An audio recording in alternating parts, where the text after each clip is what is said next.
All right, we're ready to rock and roll. So you've joined for taco night. Now your traditional taco night, at least when I was growing up, it was always sort of like the ground beef or the chicken or things like that. We're gonna do a slightly healthier twist on the taco night tonight. So we're gonna do taco night with one of my favorite sort of fun power food type things, which is lentils. Now lentils don't always strike people as a fun food. You know, like if you're going to a party and you're asking people what should I bring, no one says bring the lentils. But I say we all make lentils awesome. And then before you know it, everyone's gonna say, hey, why don't you bring some lentils to the party? Especially if it's a quarantine party, right? Lentils are your best friend because they can stay in the pantry for years and you're good to go. There are multiple types of lentils out there and any of them will work with what we're doing tonight. I'm using the French green lentils, mostly because they're my favorite. They actually keep their texture a little bit more versus the regular green or the brown. However, in this recipe, it doesn't really matter if they lose their texture because it's gonna kind of resemble taco meat when we're done. To begin, we're gonna cut up an onion. Now, the recipe that I'm giving you tonight is for a pound of lentils. If you're just making this for 1 or 2 people, you can always half this recipe, in which case you would half the onion. But I'm gonna go ahead and just give you a quick overview on how to cut an onion and how to do it safely. So the first thing is to make sure that your knife is sharp. You don't want to use a dull knife when you're doing this. And then to hold the knife properly. So you always want to hold it. There should be a little area here under the blade of the knife, and that's where your finger goes to hold it in place. And then, holding your knife firmly and in a good grip, you're going to cut the onion in half through the root end like so. Take the knife, cut down through the root end, and then you have 2 halves of your onion. At this point, I always like to sort of clean off my cutting board carefully because the onion can sometimes leave behind some dirt and debris. Take the onion cut side down on your cutting board and keep the root end intact. You're just going to cut off the top end here, just a little bit of it, like so. Scoot that off your cutting board. Now you're going to be able to peel back the onion. So take that outer layer and you're just going to neatly peel that layer back. If it gives you difficulty, you can always take off the first layer if necessary. So you've got your onion. I'm going to go ahead and repeat that with the second half. So here I go, cutting through, taking off that peeling. With this second half, I'm actually taking off a layer because the peeling wasn't coming off that easy. And there is our onion. So I am now ready to begin cutting the onion. And some people will tell you to cut straight down on the onion. I think you get a better cut, especially a dice, if you cut with the onion. So as the onion is curved, you cut with the curve of the onion straight down from the curve. So it looks something like this. You take your knife and you cut down like so, like so, like so, like so. When you get close to your hand, make your hand into a little bit of a claw, which will keep you from cutting the tips of your fingers. Because often, that is one of the main spots that people cut when they're cutting onions and vegetables. So there you go, cut all the way through. Now I'm going to take my other one, and I'm going to do the same thing. I'm going to cut, cut, cut, and I'm cutting with the curve of the onion. All the way through, but I'm leaving that root end intact, and that's going to be important for our next step. So I'm cutting through, and the closer your cuts together, the smaller the dice on the onion. For this recipe, the size of the dice doesn't really matter. But now that we've cut all the way through, we now get to my favorite part of this, which is going to be cutting straight down, and all of a sudden you have these beautiful pieces of onion. So I'm going to take my knife, and I'm just going to cut straight down. 1, 2, 3, 4. That last one's always tricky, so watch your fingers, and 5. Next one. By the way, whenever you push pieces with your knife, always use the back of the knife so you don't dull your blade. So move that aside, cut through the rest of the onion, and you're going to end up with a lot of great pieces of onion in what we would call a medium dice.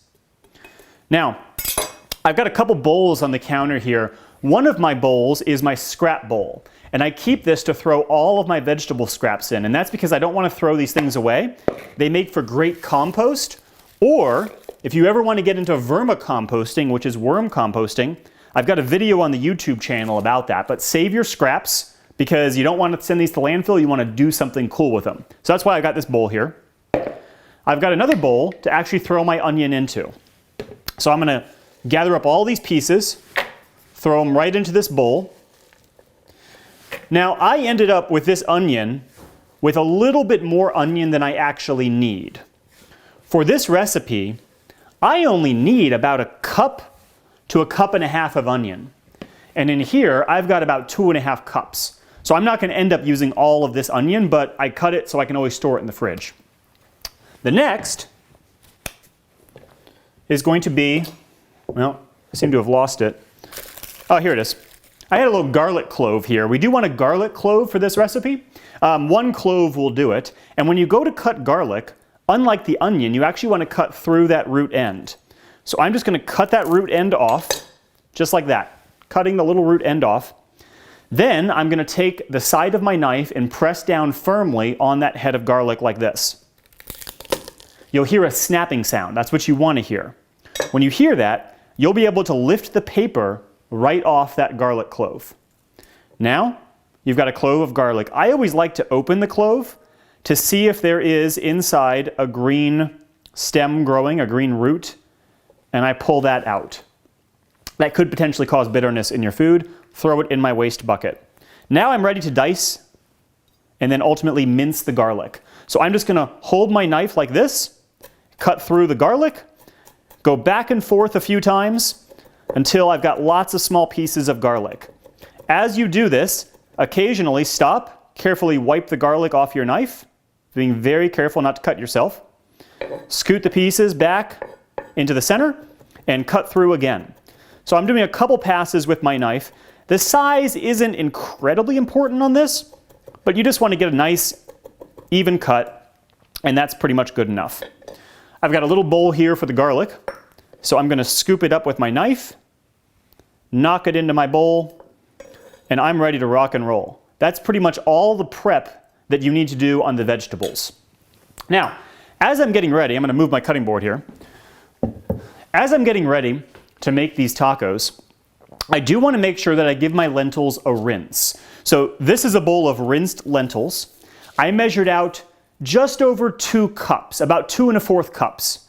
That's about 1 pound of lentils. If you just have a bag of lentils that's 1 pound, just use that. Give them a little rinse in a colander. And as you do, look for any that look out of place.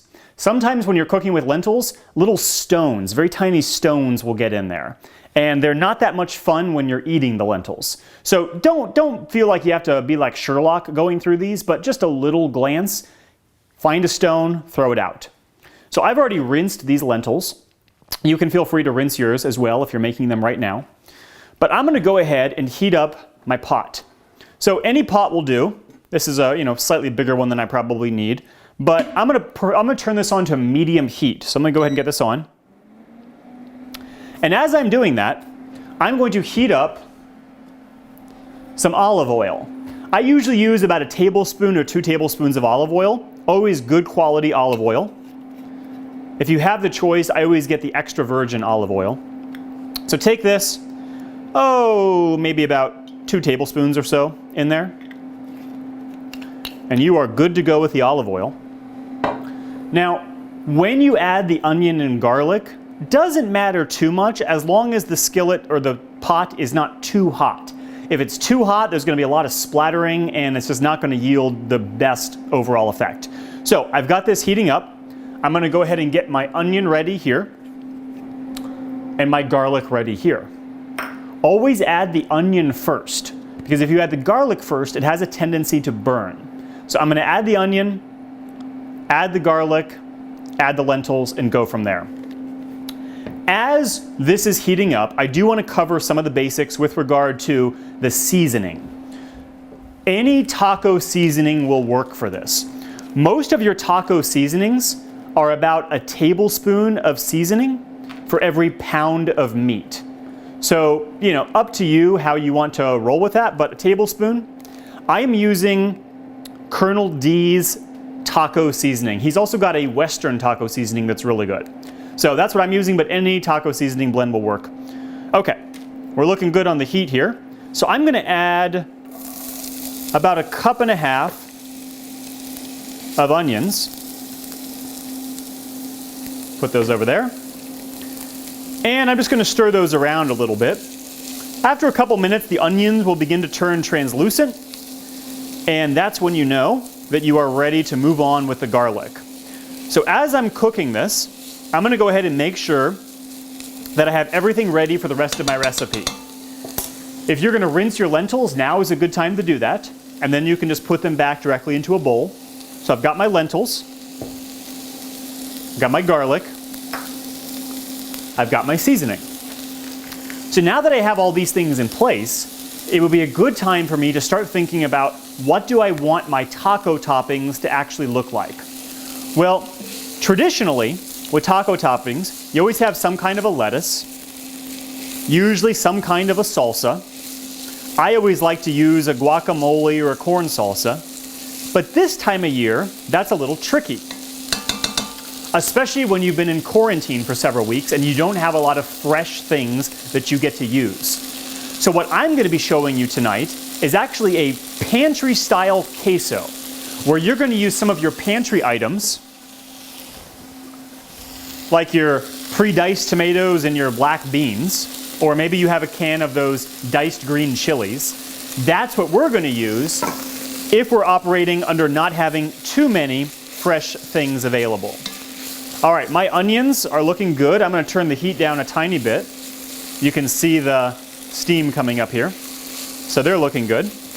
Now I'm going to go ahead and add my garlic. So I'm just going to tap it on the side there. And garlic has a tendency to stick to the bowl that you put it in.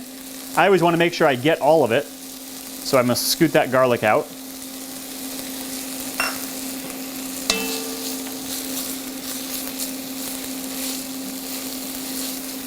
The other nice thing about this is as you're doing it, you get all those wonderful aromas, and the house starts to smell like dinner, and then everyone starts to get hungry. I'm going to give those onions another minute or two while I talk to you about your queso. Tonight's queso that I'm going to show you is a blend of 3 cheeses, but you can make it with 1 cheese or 2 cheeses. It's completely up to you.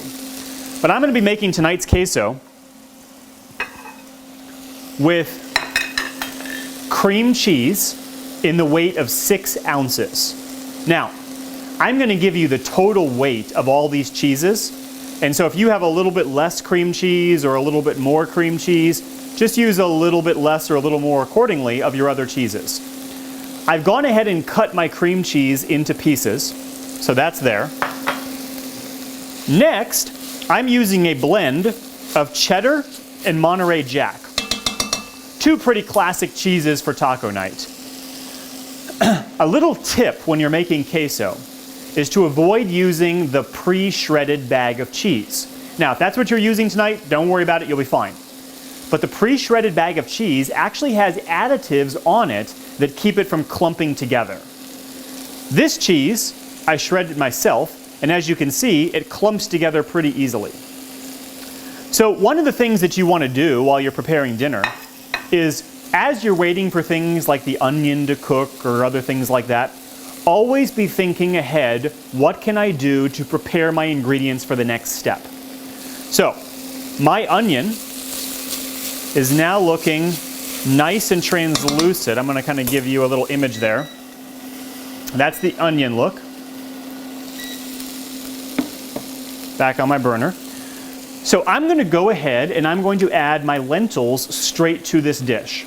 So far I've got olive oil, onions, and garlic. The lentils are going to go in. Now don't freak out if there's still a little liquid from where you rinse these. It's all going to be okay. So lentils in. Got a few stragglers there. And I'm just going to stir everything together. So the onions and the garlic all get mixed up with the lentils. Now, after about 30 seconds or so of stirring, I'm going to add my seasoning. I'm going to add most of this. I'm looking for about a tablespoon or so. So I'm going to go ahead and pour this in. It's really kind of up to you. The trick is to put a little bit less than you think you'll need, because you can always season it at the end if it's not quite seasoned enough. So I put in about a tablespoon. Smells terrific. Colonel D's Spices is a great place to go. You can order them online, have them delivered to your house. Highly recommend them. In fact, that's who I'm going to recommend for a queso seasoning too. So I've mixed this in. I can already smell that it needs just a pinch more. So I'm going to put just a pinch more in. And now it's time for our liquid. Here's where the option is up to you. Because we're making veggie tacos, I recommend vegetable broth or water. You can use either or a mix of both. Tonight, I'm going to use a mix of both. I've got about 2 cups of lentils here, so I want about 5 cups or so of liquid. So, in here, I've got 2 cups of vegetable broth and 2 cups of water. So here's 4 cups. I'm going to go ahead and pour that in. Then I'm going to add, I filled this with water after I emptied it.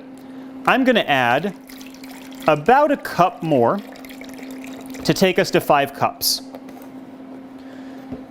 In terms of a general rule of thumb, if you add too much water, you don't need to worry, because when these are done, you can just pour off the extra water. If you don't add enough, then add more toward the end, and it's going to be perfectly fine. Once you've added the water, you're going to go ahead and bring the lentils to a boil. So I'm going to go ahead and up the heat. When they begin boiling, give them a good stir. Turn the heat down to medium-low, and cover them. You're going to let them simmer for 25 minutes. Now, you can occasionally lift the lid and stir them around and everything, but 25 minutes is a good rule of thumb. When the 25 minutes is up, you're going to take that lid off, stir them around, and you're going to go ahead and take a little spoonful and try them. This is where you're testing for seasoning and doneness. You'll know if they're done. They'll be somewhere between tender and mushy. And the seasoning, if you need to add more, do so now.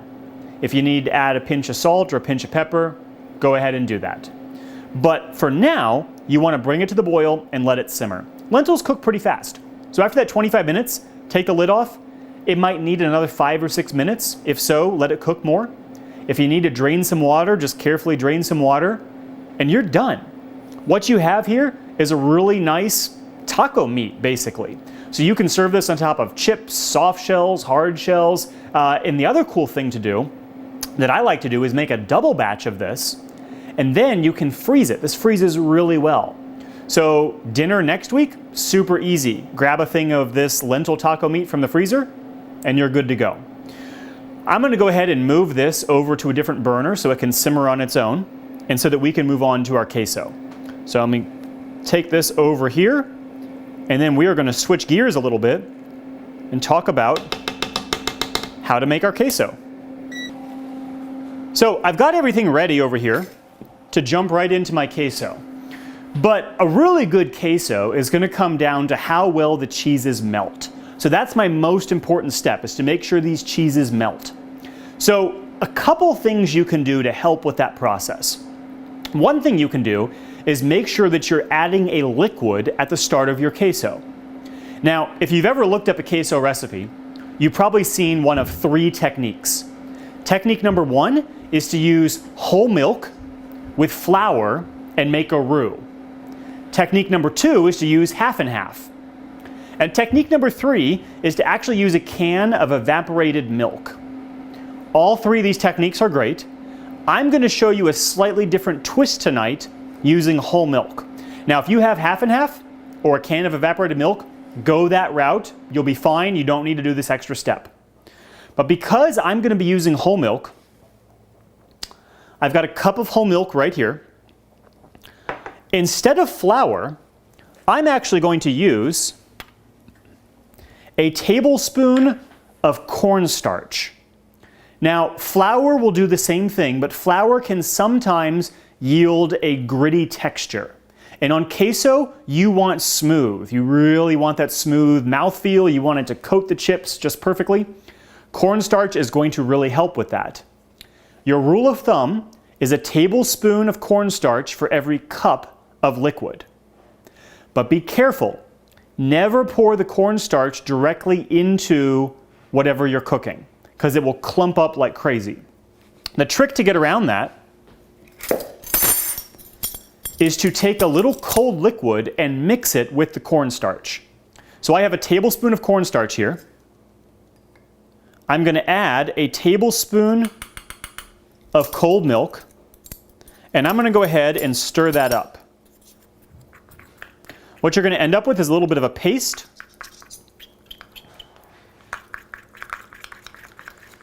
I don't know how well you can see that, but it kind of resembles it. Just kind of looks like the whole milk, but you've mixed in the cornstarch. So I'm going to set that aside. And the next component is I'm going to use red onion in my queso, both for a little bit of a look and a little bit of a taste. So I'm going to go ahead and grab my cutting board again. And using the same technique that I showed you, I'm going to go ahead and dice up this red onion. Now, you could, if you cut extra onion, just use white onion. I just like the look of the red onion, especially with taco night. So that's the route I'm going to go. So I'm going to go ahead and I had a half of this in the fridge that I was saving for just such a purpose. So I'm going to take this and I'm just going to dice this up a little bit. Using that same technique, cutting, cutting, cutting. Watching your fingers as you cut. Cutting, and one final cut. Then I'm going to turn it, cut through for a dice. You don't want massive pieces of onion in your queso, so do try to cut these kind of small. And then go ahead and throw these into a bowl. And then we're going to go ahead and make sure that we have all of our components together. So for the queso, we start with the cheese. 6 ounces of cream cheese and 6 ounces of another cheese. You're going for 12 ounces total, 6 and 6. Because I was using cheddar and Monterey Jack, I just kind of divvied it up half and half. Half cheddar, half Monterey Jack. If you're using all cheddar, all Monterey Jack, just do it that way. Go ahead and grate your cheese so that you have it ready. So this is already pre-grated, good to go. What I'm going to do now is get ready to actually cook the queso. I've got my cheeses ready, I've got my liquid ready, I have my onion ready. The only other real step to the queso is whatever you want to add to it. So tonight, I'm adding some canned black beans, some canned diced tomatoes, and some canned green chilies. I've already opened the cans, I dumped them in this bowl, and I'm just going to put this straight in the queso. The final thing is if you want to season your queso. Some people like the queso plain, others like to season it. I went to Colonel D's, well, I went online to Colonel D's, and I found Debbie's Southwest Queso Blend. I highly recommend this blend of queso. However, if you want to replicate it yourself, it's pretty easy. You just, in varying amounts to your taste, you go with some onion powder, some garlic powder, some parsley, a little bit of chili powder, and some sea salt. That's pretty much it. So if you're thinking, I don't want parsley in there, skip the parsley. Put in some chili powder, some sea salt, maybe a pinch of cayenne if you want some extra heat. The other tip, just use your taco seasoning. Sprinkle some of that taco seasoning in the queso, and then you're going to have that same kind of seasoning in the queso that you have in the tacos. So completely up to you, or leave it out. I'm going to go ahead and heat up a little saucepan, kind of a medium saucepan for my queso. Any saucepan will work for this. I'm going to turn it on to medium heat. Then I am going to actually melt a tablespoon of butter in my saucepan. Now, normally I would use olive oil, but tonight I'm opting for butter because it is queso. So because it's a cheese sauce, the butter is going to mix better with the milk and the cheese than the olive oil would. So I'm going to melt a tablespoon of butter, and that is actually what I'm going to use to cook the onion in. Now this time, I'm not going to get the skillet too hot before I add the onion, because I don't actually want this onion to brown. I don't want it to burn. I just wanted to nicely cook in some butter before I add my other components to it. So I'm gonna go ahead and add the onion to this. You can hear a little bit of a sizzle there. And I'm gonna cook the onion for just a couple minutes until it begins to turn that translucent look, going from its normal onion look to kind of a shiny texture. Then I'm gonna go ahead to make the next step easier on myself. I want this cream cheese to be a little softened. So I cut it into pieces, as you can see, but I'm gonna go ahead and microwave it for about 10 seconds. So I've got an assistant over here who's gonna do that for me. We're gonna get about 10 seconds in that microwave, maybe 15 at the most. You don't want it to melt. You just want it to get that soft nature to it. So I'm gonna give my onions another stir here. Make sure that they're doing well. Then I'm gonna think about my next couple of steps. If I'm using flour, I would be adding the flour directly to this mixture. And the butter and the flour would mix together. I would cook it for about 2 minutes to cook out that flour taste. Because I'm using cornstarch, I can omit that step. The cornstarch is going to be added after the liquid is already in here, because I've dissolved the cornstarch in this liquid, so it is ready to go. So while I'm waiting here, I'm going to give my cornstarch another stir, because it does have the tendency to settle a little bit once you've mixed it. Make sure that's all mixed around there.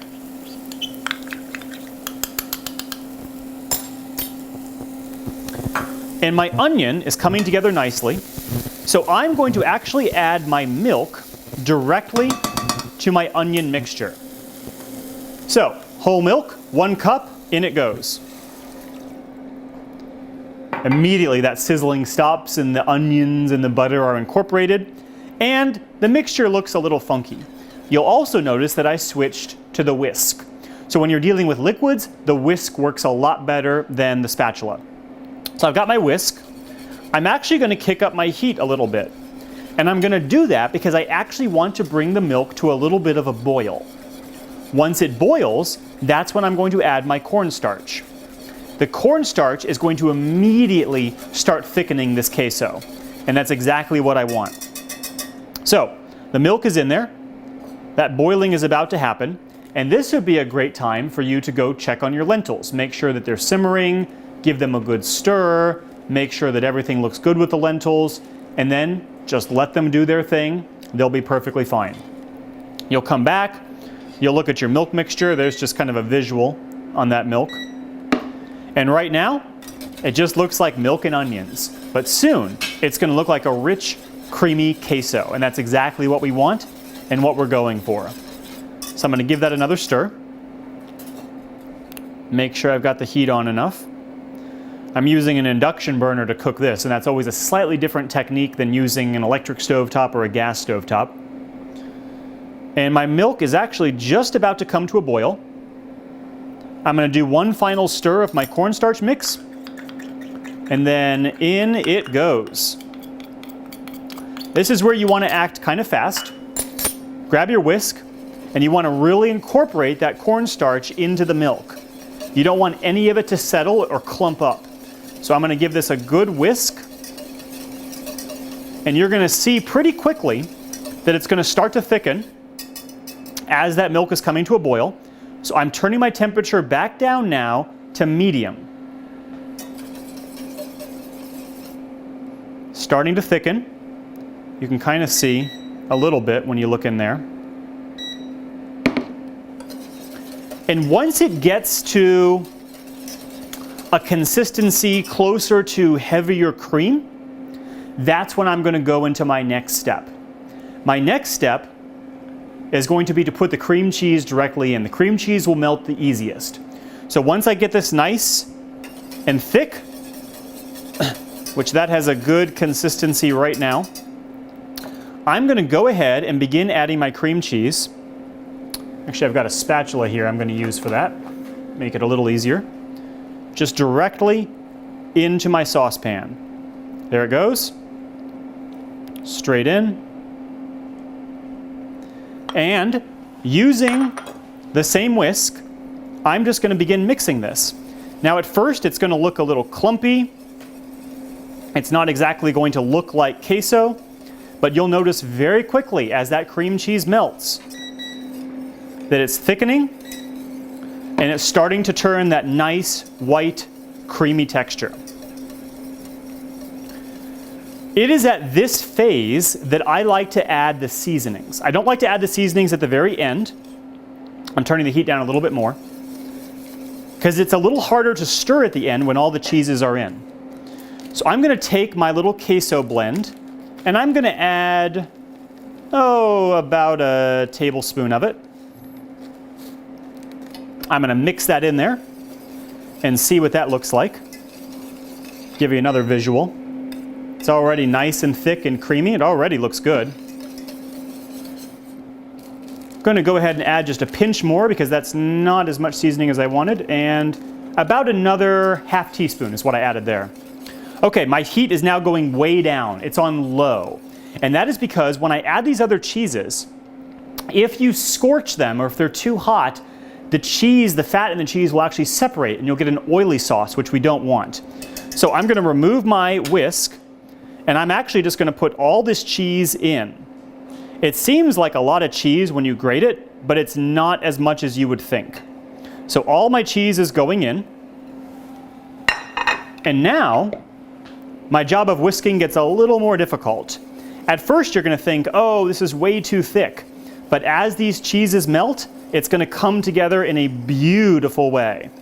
I just want to go ahead and show you this. I don't want to, keep it all to myself. Just a beautiful queso. Oh, delicious. So I want to make sure though that all my cheese melts the way it's supposed to. So as I'm doing this, I'm also looking for clumps. Now, some of those clumps might be onions, and that's fine. But if you've got clumps of cheese, you want to make sure you keep whisking and you keep stirring. When you feel like you've gotten all the clumps, which I've still got a few clumps I'm working with, so I'm actually going to kick my heat back up to medium-low, make sure I melt all these cheeses. That's when you're going to be ready for your next step, which is going to be whatever you want to add to this queso. You also don't have to add anything. Some of you might like the queso exactly the way it is, and you're good to go. I've got the cheeses just about ready here. So I'm going to go ahead, taking my spatula, I'm going to scoop my beans, my tomatoes. Again, these are just canned. I didn't do anything special to these. I opened a can, I'm throwing them in. In they go, in they go. And now I'm just going to use my spatula, mix that around. And ladies and gentlemen, we have ourselves a delicious looking queso. Again, serve this with chips, serve it as, you could make a meal just out of queso and some chips and maybe a little salad. What we're gonna do is take those lentil tacos, serve them on a soft taco shell, pour some queso on top of that, hit it with some lettuce and maybe a few diced peppers or something, and you have yourself a delicious taco. Sometimes I like to take a plate and just fill it with tortilla chips, top it with those lentil tacos, hit it with some queso, some lettuce on top, and you are good to go. Now, you don't need to panic about this queso sitting for a while. As long as you stir it regularly and have your heat turned way down to low, this can sit until you finish your lentil tacos. But I have a warning for you. It'll be very tempting to eat it before the lentil tacos are done. And there's nothing you can really do about that because it happens to all of us. So you've got your queso, the lentil tacos are cooking. Again, give them 25 minutes, check them, keep cooking if you need to. And the rest of the components are going to be completely up to you all.